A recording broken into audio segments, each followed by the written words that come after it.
सूर्याय नमः। ॐ भानवे नमः।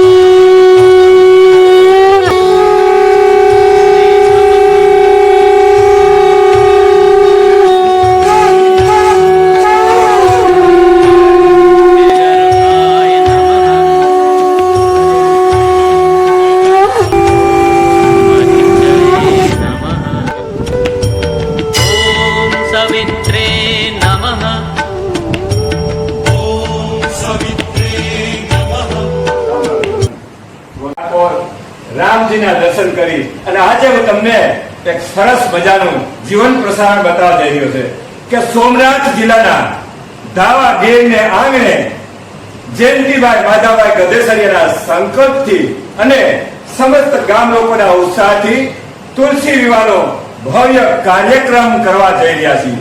આપ સૌના સાથ અને સહકાર બદલ ખૂબ ખૂબ ધન્યવાદ. આ પ્રસંગ આપણો નહીં, જગતનો તાત રામજી મંદિરે ઠાકોરજી બિરાજે છે અને એમનો પ્રસંગ છે. તો આવો સૌ સાથે મળી અને ધામધૂમથી ઉજવીએ અને મારી બુદ્ધિ પ્રમાણે થોડું જીવન પ્રસારણ હું યુટ્યુબ ની અંદર આપને દર્શન કરાવું છું. યુટ્યુબ ચેનલનું નામ છે BT ઠુમ્મર. જય ઠાકોરજી. મિત્રો, ભારત ભૂમિમાં જન્મ લઈ વિદેશમાં ગણ્યા ગાંઠ્યા માણસો જો એકઠા થઈને ભારતની સંસ્કૃતિ એવો તુલસી વિવાહનો કાર્યક્રમ કરતા હોય તો આપણે તો ભારતમાં રહીએ છીએ. આ કાર્ય દર્શન કરી અને મનમાં સંકલ્પ કર્યો કે હું પણ મારા વતનમાં કે જ્યાં મારી કર્મભૂમિ છે ત્યાં વૃંદારૂપી તુલસીનું કન્યાદાન કરીશ અને સગા સંબંધી અને સમગ્ર ગામને સાથે પ્રસાદ લેવડાવીશ.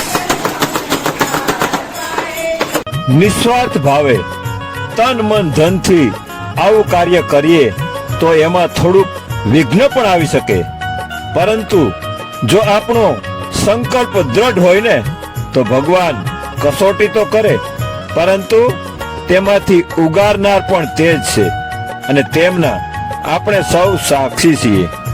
તો સૌ પ્રથમ કે હવામાન ખાતાની આગાહી હોવા છતાં મેઘરાજાએ સમયે સમયે વિરામ લીધો અને વાતાવરણ મુજબ સમાજની વ્યવસ્થા પણ તાત્કાલિક થઈ ગઈ અને સૌથી મોટી કસોટી કાળજા કંપાવે તેવી ઘટના કહી શકાય કે બબે એટેક હૃદય માત્ર 7% ચાલતું હોય.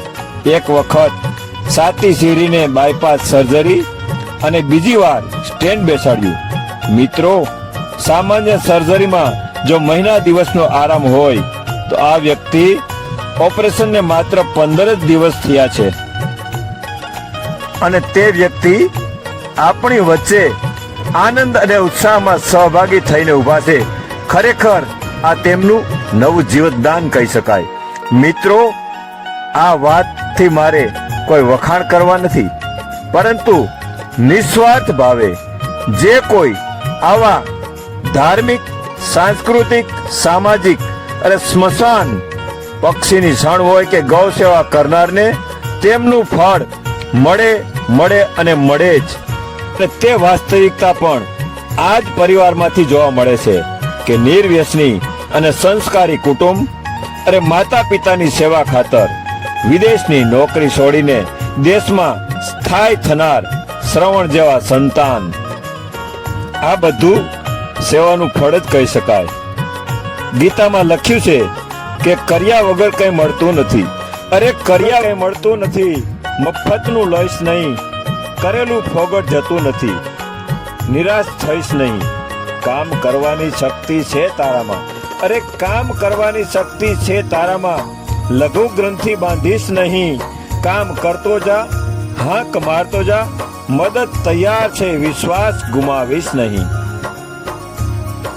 અને અંતે મિત્રો, આ કહાની એટલા માટે કહી રહ્યો છું કે તુલસી વિવાહ તો એક નિમિત્ત છે, પરંતુ આ પ્રસંગ જોઈને કોઈ બે ચાર વ્યક્તિને જો આવો વિચાર આવે તો ગામમાં સામાજિક, ધાર્મિક કે સાંસ્કૃતિક કાર્યક્રમો ઉમંગથી ઉજવાય અને સાથોસાથ ગામમાં નાત જાત, ઊંચ નીચ કે નાના મોટાના ભેદભાવ ભૂલી પરસ્પરનો પ્રેમ વધે અને સામાજિક સમરસતા જેવું ગોખડિયું ગામ બને અને દર વર્ષે આવા કાર્યક્રમો થતા રહે તેવી ઠાકોરજીના શ્રી ચરણોમાં મારી હૃદયપૂર્વક પ્રાર્થના. જય ઠાકોર. કૃપા કરીને પ્રભુજી પધાર્યા, કૃપા કરીને પ્રભુજી પધાર્યા, ડાકોરમાં દર્શાણા હે જીવાલા, ડાકોરમાં દર્શાણા. ઓ નાથ તમે તુલસીને પાંદડે તોડાણા, ઓ નાથ તમે